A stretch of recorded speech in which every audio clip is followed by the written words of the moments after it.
learning about your chart, understanding it can be very beneficial and giving you the grace to say, oh, okay, this is just who I am. Yeah, that again, just listening to you talk about it, I'm like, okay. So I was intended to be in these ways, and it's Yes. unfolding the way it's supposed to be unfolding. That's fine.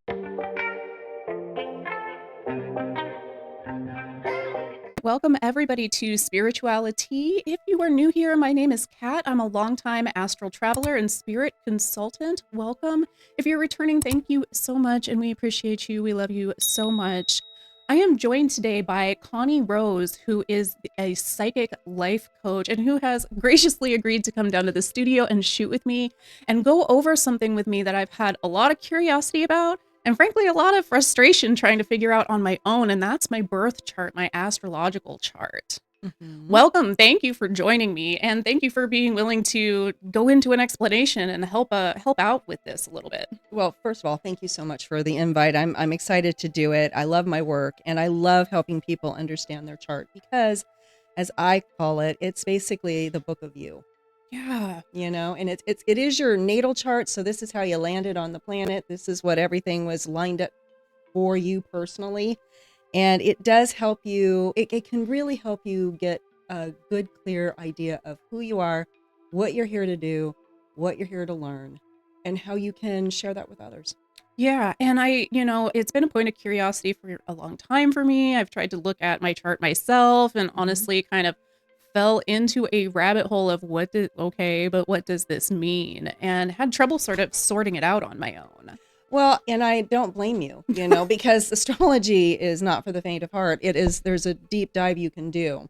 But I've noticed that when I do readings for people going over their chart, if I get too deep, it goes right over their head. They really Mhm. want the meat and the potatoes of what it means. And it's Right. in that regard, it can be quite simple.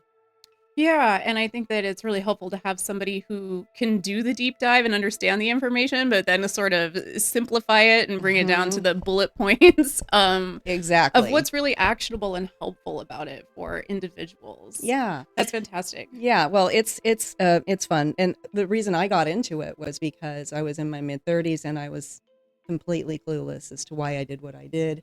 Why am I the way I am? I'm a Capricorn, but that doesn't explain everything.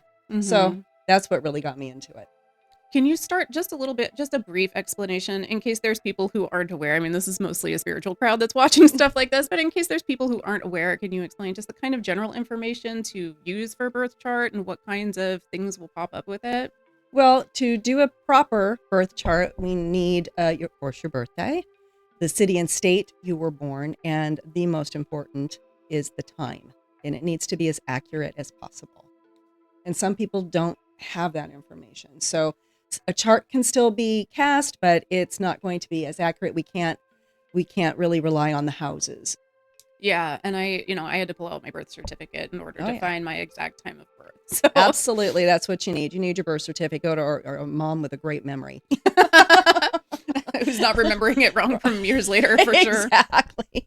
Awesome. So, do we want to dive into it and take a look Yeah. at it? Maybe talk a little Sure. bit about the different houses and what they are. Yeah, absolutely. So I know you have seen your chart before, and we were talking just before we started Mhm. about the fact that you have some empty houses. I do. Yeah. I do. And I was kind of upset about it when I saw it. I didn't know what that meant. It was like the whole first half of my chart doesn't have anything, or the first like few houses don't have anything in them. And I was like, Right. Yeah. oh, I was You're kind of sad. definitely you're definitely top heavy on your chart. Hmm. But no, basically any house that's empty Hmm. is it's still a part of your life, but you don't have the lessons to learn there. So like not having any planets in your first house. The first house is the house of you, your Hmm. personality, how you come out into life and all of that. So not having houses there means that you're not here to take a huge deep dive into what makes Kate click. Yeah. You're more interested in others and how you can be of service to others. Hmm. So you are not your focus. Okay, because some people, I have a planet in my first house and I have always been very thoughtful about why am I doing these things? Why do I have these problems? All of that. So you don't have that. And then your second house is also empty. Mm-hmm. And that's the house of stuff. Okay. And so you're not that concerned about stuff. Would you agree with that? Yeah. I'm not particularly materialistic. I certainly have things I want stuff-wise, but it's more things like I would love to have a second camera angle so I can make videos better. It's usually something practical. Absolutely. Yeah. Absolutely. And your fourth house is empty, and that's the house of home. Mm-hmm. Okay. And so you have a beautiful home, but you're not obsessed with your home. Would you agree with that? Yeah. Yeah. I mean, you don't need a mansion. You're not interested in any of that. I can't imagine having that much to dust. Oh, me either. What would I even do with all that space? That's what I've always said. Oh, big, beautiful house is awesome. Who's going to clean it? Because it isn't going to be me. Exactly. And then your fifth house is empty. And so, do you have children? I do. I have 3 children. Okay. All right. So, see, that's interesting because the fifth house is about children. It's about romance, play, drama, all of that. And your house is empty. So my fifth house is empty and I don't have children. Mm-hmm. So see, it can go either way. It doesn't guarantee you're not going to have children, but I don't think you woke up and said, I need 5 kids. I really want these children. And once again, I mean, and this has been a little bit of a point of, I guess, shame for me as a mother in that my children are not my huge, I don't live vicariously through them.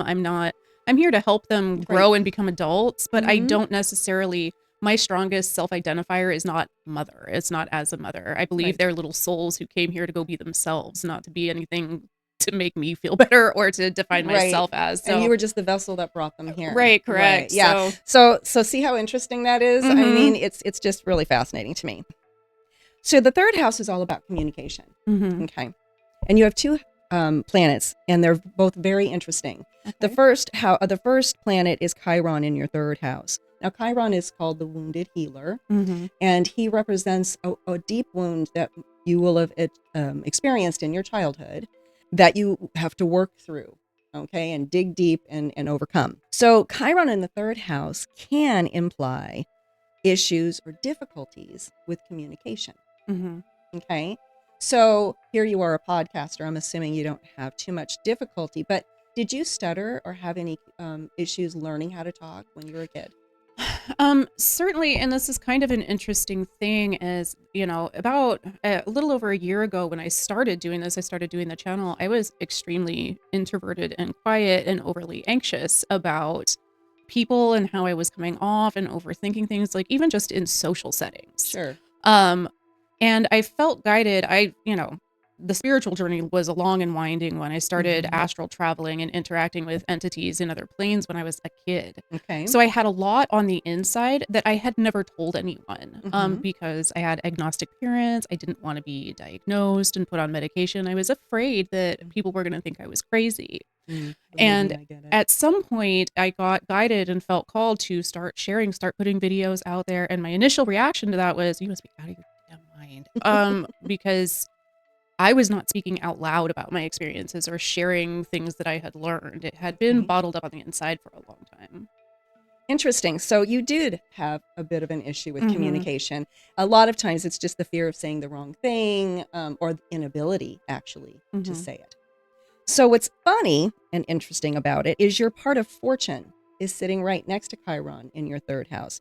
Now, the part of fortune... I've never heard of that. Yeah, I know. It's fun. The part of fortune is where your luck is, where your blessing is, what you're lucky at. And guess what? Having a part of fortune, and in Gemini no less, means you're lucky and you'll get your most abundance through communication. Nice.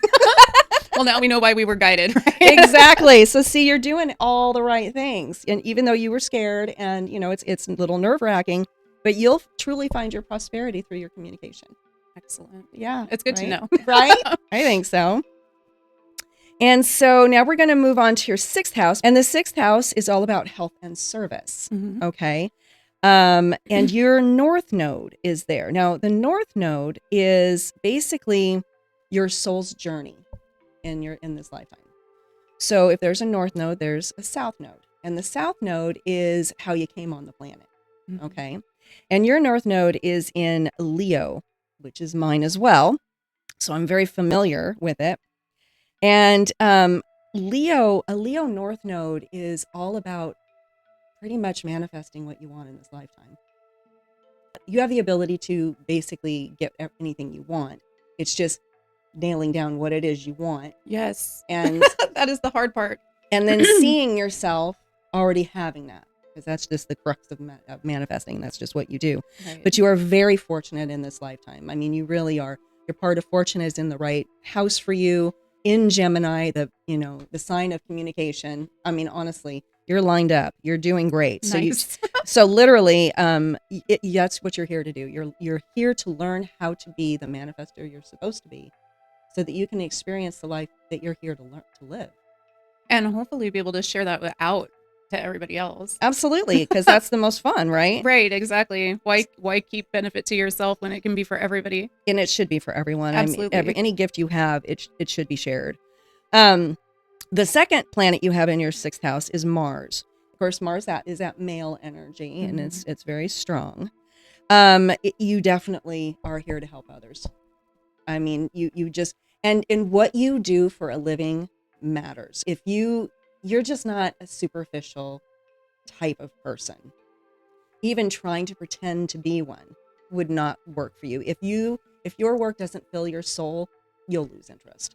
Yeah, for sure. Right? But you're definitely you could be a little fussy about details. You want everything to be just so. That means you could be a little hard on yourself. Right? But who isn't, honestly? But honestly, you're somebody that you're very energetic, you're very magnetic. And, it can feel a little like overwhelming because people are naturally drawn to you. It has at times taken me by surprise because I haven't always seen myself that way. Sure. And so it takes me by surprise. But when I feel like I'm getting undeserved attention, it's been one of the things for me to overcome is attention is deserved and it's okay. Mm-hmm. Absolutely. So I've had to learn how to be able to step into that and be it's not egotistical, and it's okay to step in and be deserving of attention. Has definitely been something that I've had to work on overcoming. Well, yeah, and congratulations that you're doing it. Truly. Now the 7th house is all about relationships, and that is where your sun lives. So, you're a Virgo, and you're an Aquarius rising. So that's a lot of differences there. Virgo is definitely an earth sign. It is the sign of service and health, the focus on health and service. Having it in the 7th house, you're definitely somebody that relationships could be challenging for you because of your need for perfection. Yeah. Would you agree with that? Yeah, it can be. For sure. Right. Now, are you married? I am. Yeah. Oh, okay, good. I'm married to another Virgo. Oh my gosh. So well, when there's a crisis, there's a crisis. No, Virgos have a tendency to at times overreact over nothing. Over nothing. Yeah. And everything is like an oh my God moment. But you can't find anybody better who will have the details set, will have the plan in place, and get it done and execute it as almost perfectly as you can get, right? But the 7th house is about relationships. And so you learn a great deal about yourself through your relationships. When you need to learn about you, what are people saying about you? How are you being treated? Because you'll know how you feel about yourself by the way you're being treated by others. Yeah. Okay. All right. Now your 8th house, this is your busy house. Yeah. There's almost everything is in this house. Okay. There's 6 planets in this house. Yeah. It looked very clustered together when I looked at it and was like, wow, what is going on here? Right. And that's basically the house of, birth, death, sex, transformation, and all of that. So it's no surprise that you love all of the things that you're doing. Very much about the occult, very much about the hidden, the secrets of life, the mysteries, all of that is fascinating to you. And so having that many planets, you have what they call a stellium. Have you ever heard that term before? I've heard it. I'm not sure what it means. It is basically, it's 3 or more planets in the same sign in one house. Okay. And all of your planets in your 8th house are in Libra. Yeah. Yeah, that's a lot of air. Okay. So basically having Libra as a stellium, your soul's journey is about finding peace within yourself and reflecting it back to the world around you. Isn't that kind of cool? It is, and I can also see how it's a challenge for me and why it's a focus point. Yeah. Because I like to be a busybody and I like to be doing things, and I actually shine brightest in a crisis. So being able, like, Sure, balancing, you're a Virgo. yeah, Absolutely. balancing that with a sense of inner peace is, I can see why it's, there's a lot of focus there. Absolutely. And so you have Mercury, Saturn, Jupiter, which is the planet of luck, Pluto, goodness sakes, and then Venus. That's a lot, right? Okay, so that's it. I mean, that's it. It's no big deal. Okay. All right. Just half the solar system. Just half of your solar system for sure. Okay. So, all right. We're going to start with where we need to start, which is going to be Mercury. Okay. So Mercury's the planet of communication. Mm-hmm. So here we are. We're communicating about some hidden mystery, your chart, astrology, you're into tarot, you're into astral travel. Mm-hmm. I mean, and so communicating in this realm, honestly, is very easy for you. Mm-hmm. Okay. Because you learn the information and you're able to assimilate it back and tell it what needs to be told. So your capacity to see all sides of a situation can almost be overwhelming. Because that's Libra. Mm-hmm. They need to have the balance, and Libras couldn't make a decision if a Uzi was held to their head sometimes because it's so difficult because it could go this way. And, oh, but would it go that way? And, oh, well, maybe we should talk about it this way. And so you talk yourself out of a lot of things. Okay. Yeah. You can tend to overthink. Yeah. But you do have a very strong connection to your inner life, your spirituality, your higher self. I am sure you're in constant communication with that, which is a beautiful, beautiful thing. Now, Saturn is the planet of lessons and, delays and struggles a little bit. Mm-hmm. But it does give you a strong personality, okay, with very intense emotions. Mm-hmm. And it says you can tend to be jealous or have fears around being emotionally taken advantage of, or you don't like to be controlled. No, not at all. No, I know. But your fear, you could have a literal fear of blending your life with another. Yeah. Yeah. So, yeah. Yep. Absolutely. And so that's okay. I mean, you do have good judgment. You can size up a person, but because of the Libra vibe, you might doubt what you're thinking or doubt what you're feeling. Mm-hmm. Again, the overthinking piece of Libra. So then now we have Jupiter in the 8th house, and Jupiter is the planet of expansion. It's usually positive. It says that you could be, you're a bit shrewd and careful, and you could also be somewhat secretive. Yeah. Yeah. You might be difficult to get to know. In any kind of like actual personal capacity, yeah, that can certainly be true. Okay. Yeah, and yes, it's like you're great at talking about, all things spiritual, but when it comes to taking a deep dive and sharing that with somebody else in a very personal capacity, that might be a little bit more of a challenge because the trust level needs to be there.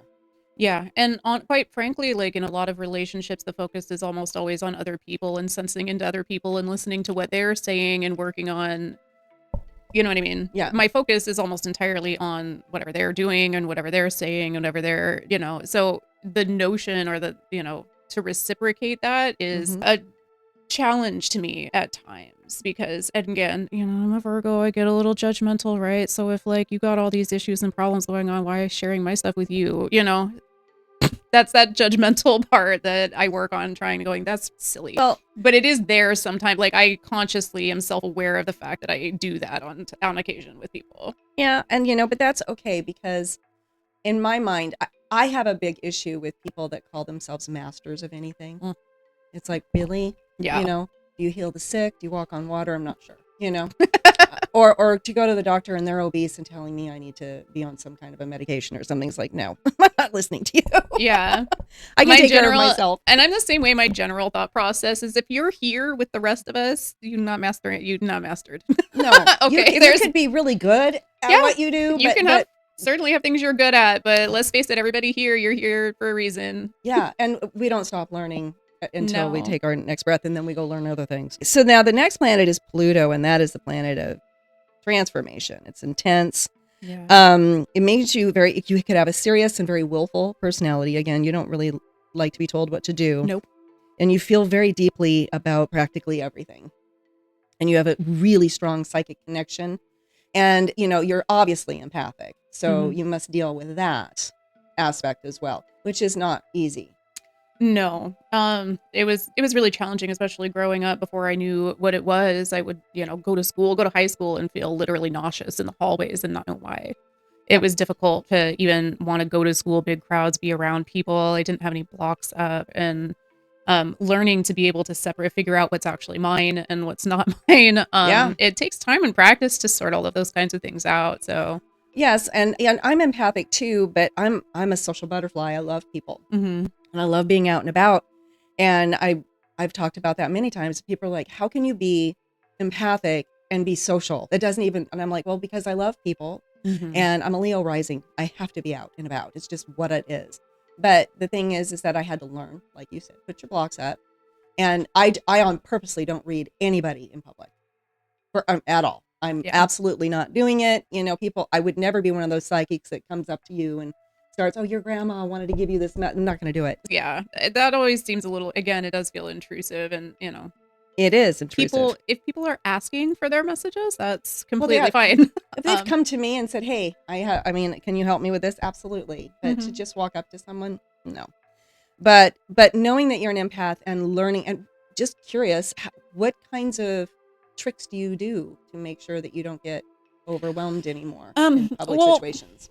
it took me a long time to sort things out because the being empathic was almost least of my concerns growing up. I couldn't control whether or not I was in and out of my body. I couldn't control the types of beings that I was interacting with. I do have a very obstinate personality, so I was probably one of the more obstinate students of the universe. I would have these beings trying to talk to me and be like, "Cool, but who are you? Like, where's your I don't know who I'm talking to here, so I'm not necessarily going to do something, Yeah. and I don't know what this is or who you are." Yeah. And so I had that very strong personality, obstinate student of the universe Yeah. with these things. And so I learned to, because everything else was so intrusive, the clairaudience was intrusive, the astral travel was intrusive. I don't like when spirits come up and poke me or Oh touch my me. gosh. Everything felt very intrusive. I was overwhelmed Mhm. with the kind of an awakening experience that I had. Mhm. So I learned to have this button, like a badge Uh-huh. that says off duty, and I would just energetically stamp it on my forehead. And so everywhere I was walking around, the badge just it says off duty, and that's what it is until it comes off. And it sounds like a silly kind of imagery, but when I craft strong energy around an image or a symbol Yep. like that, it works. It becomes a shield Yeah. almost. Perfect. Okay. You also have Venus in your 8th house. Of course, Venus is the planet of love. Mhm. And you will always be inclined to be young at heart. Yeah, Yeah. that tracks. I feel Yeah. that. Relationships, you value your people very, very much. The people that are in your life, they are valuable to you. You don't have superficial relationships. That's what it just made me think of, is the few people I really do have in my life are close, real people. I don't actually have a bunch of just Hang out. social connections or let's go get coffee and chat about whatever. I don't actually have a lot of No, you people in my wouldn't. life like that at all. You wouldn't, because that is of no interest to you at all. Not really, no. No. And the stuff that most women giggle and talk about, you're like, oh my God. Yeah. Now let's talk about spirit stuff. But yeah, so yeah, being surface is just, it's not for you. No, not at all. Like, I don't like chit chat either. Yeah, the small talk is, It's boring. yeah. I don't get it. I don't even watch TV. Yeah. I was that teenager that would sit up late at night and watch like the Discovery Channel or documentaries, things like that. That gave you information. Right, Yes. interesting, like informational. Yeah. I'm that way now, but Mhm. and that's all I'm a YouTube freak. That's all I watch is YouTube. Okay, now we've moved on to the 9th house. Mhm. And that is all about higher mind expansion, international and long distance travel, foreign languages. Do you Mhm. speak any foreign languages? Not fluently, no. Okay. Are you interested in other cultures? Yeah, for sure. Yeah. Absolutely. Okay. Yeah. Well, your Uranus is in your ninth house. Gives you an inventive mind. You're very intuitive. You love philosophy. Mm-hmm. Yeah. And again, education.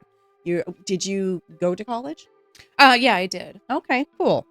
Because usually people in the ninth house have a real love of education in general. Yeah, that was kind of the problem with it, is I loved learning Yeah. all kinds of things.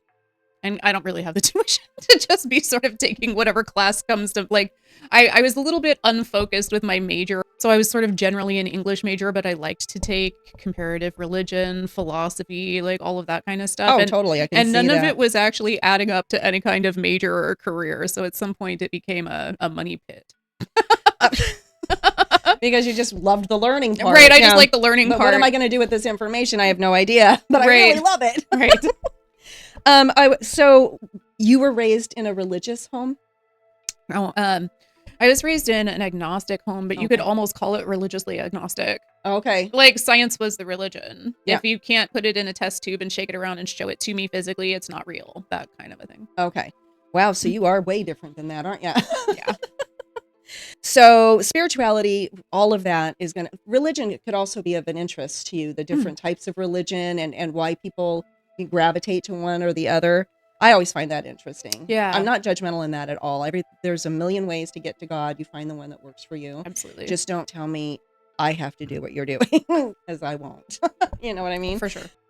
But you definitely have your own unique viewpoint of how you look at life, of how of all the different aspects of life and all the different new possibilities. You've got different ways of looking at all of that. Yes. Um, that's certainly been the case. I never had any human teachers spiritually. mhm. Like, everything I learned from the non-corporeal beings I was Sure. interacting with. I didn't learn from, like, so a lot of the language and the way I think about things, it doesn't come off in the standard spiritual language, or Yeah. it's definitely got its own vibe. And so, yeah, and that's okay. I mean, you've got again, you're an Aquarius rising. Aquarians do not follow the group. Do not follow the. If you're doing this, if everyone's going that direction, you're going to go, well, what's back here? I would rather see what's back here. Yeah. That makes sense. Now, your 10th house, of course, is all about your public life and your work, and you have Neptune there. Okay. And Neptune is that watery, dreamy, kind of not completely clear planet. Yeah. So your work is idealistic in a sense. It doesn't touch the ground. Not even remotely. it's in the spiritual realm. It's in the emotional side of things. But like I said, your work needs to be spiritually satisfying, or you just won't do it. Yeah. You could never sell lip gloss at Nordstrom's and be happy. There could have been some difficulties or confusion with what you wanted to do when you grew up. But, your work was always going to be unique, basically. Yeah. It's always going to be unique. Now, the 11th house is all about friendships and groups and society, etc. And that's where your moon is. And your moon is in Capricorn. So you're a double earth and then an air. So a moon in Capricorn can give you a very serious personality, very serious way of looking at things, very practical. Capricorns are workers. I'm a Capricorn. We work. Yeah. We like to work. And you're having your moon in the 11th house makes you somebody that you enjoy working with people. Groups aren't a problem for you now. I bet they were when you were younger, but now you have a more practical way of looking at them, but you are very emotionally sensitive, and you might tend to take things a little too seriously sometimes. It's almost like you need to lighten up. Yeah, probably so. It's a little bit, right? Mm-hmm. So your 12th house is empty. It's the final house, obviously. It's the final stages of things. It's consciousness. It's society, all of that. And having it empty for you means that you have no issues with consciousness, with connection. You have probably no angst with completions or endings. Things just, if they end, they end. Yeah.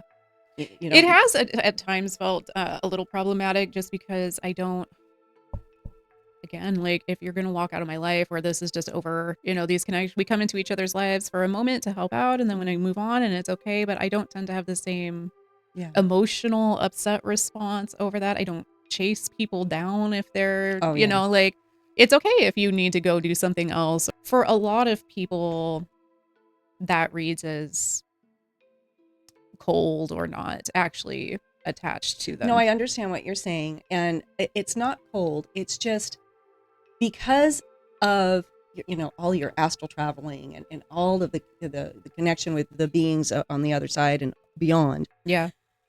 for a fact nothing ends.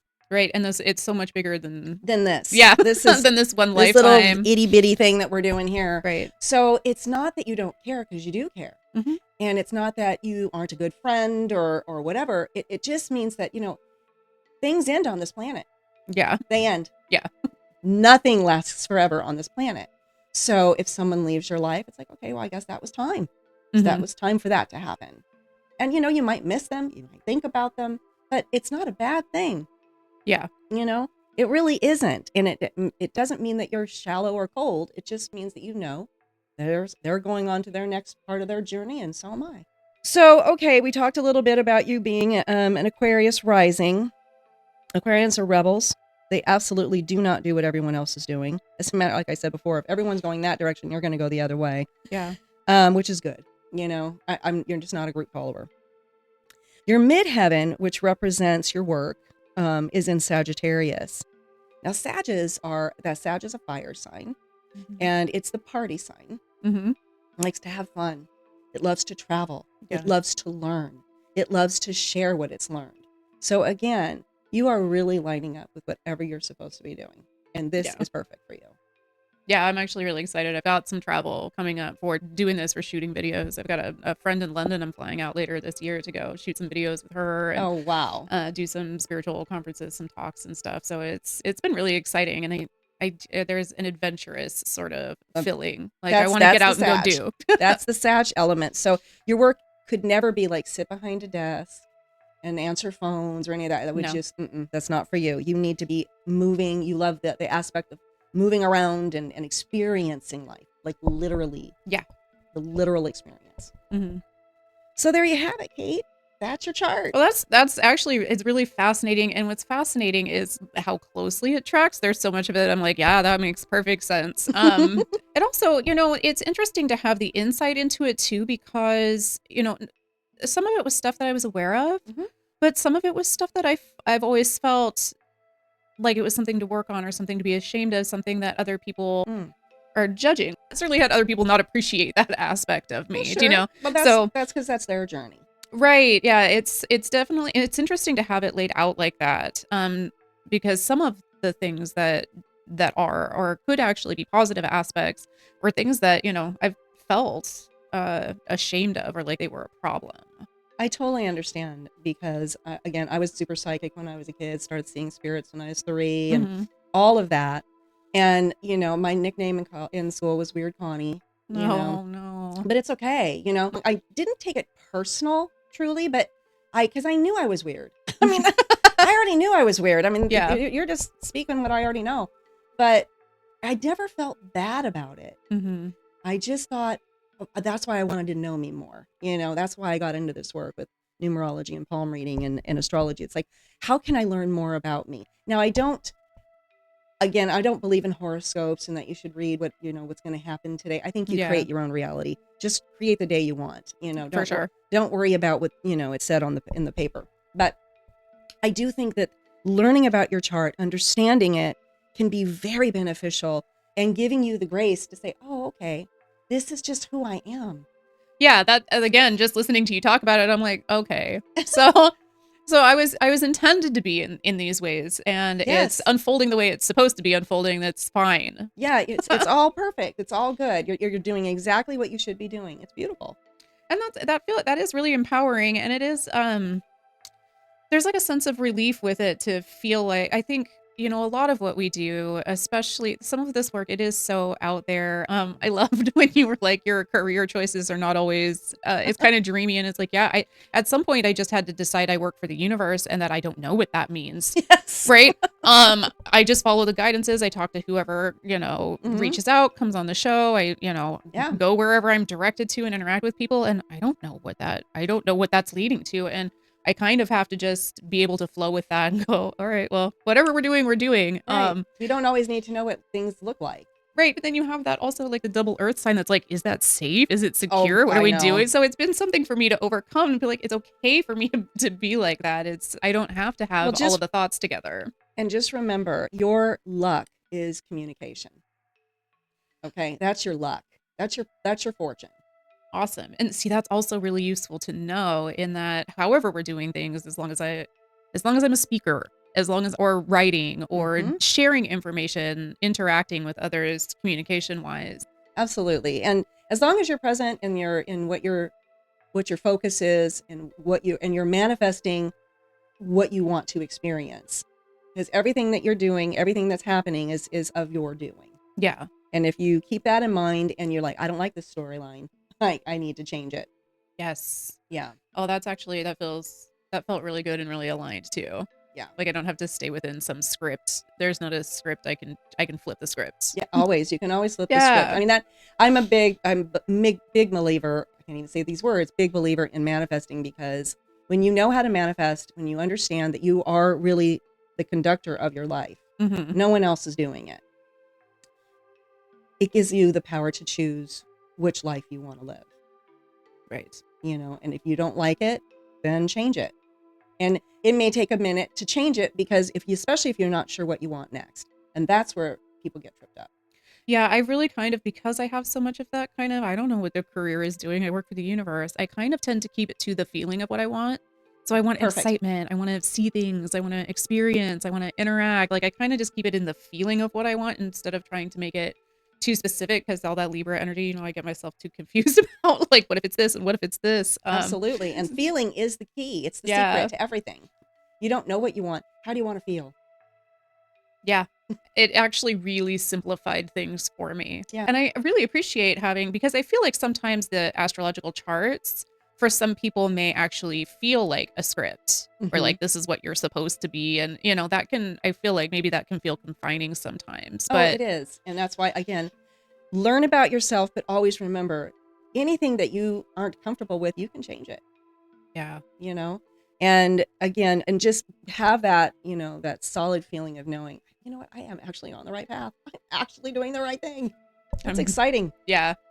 It's exciting. And it does start to feel more and more exciting and fulfilling, that even when we're taking little steps, like you can feel when the path feels good and aligned, and the momentum picks up on it. Absolutely. 100%. Awesome. This was so interesting and so validating, I feel like. I'm so glad. It was really really worthwhile experience. Do you want to let people know where they can find you? What your websites, your Instagrams, anything that you have are? Sure. Well, my website is Connieroseknows, KNOWS.com. And I'm on Facebook under the same, Connie Rose Knows. And I have an Instagram, but I barely ever use it. So that's all right. I never really do much with it. But Facebook and my website are basically, and my email address is connieroseknows@gmail.com. That's awesome. Keep it all simple. And we'll put all of that in the description box for you guys to go check out. I really recommend it. I feel really validated and a lot and clear about everything is unfolding and it's fine. And it is a really validating and exciting kind of a thing to have an outside perspective to look in and translate that stuff. Good. I appreciate you. Thank you for being here. You're welcome. I enjoyed it. Absolutely. And thank you guys so much for being here. We appreciate you. Like, subscribe, all that fun stuff. It just pushes the energy out to other people who might benefit from seeing it. And we will see you guys next time on Spirituality.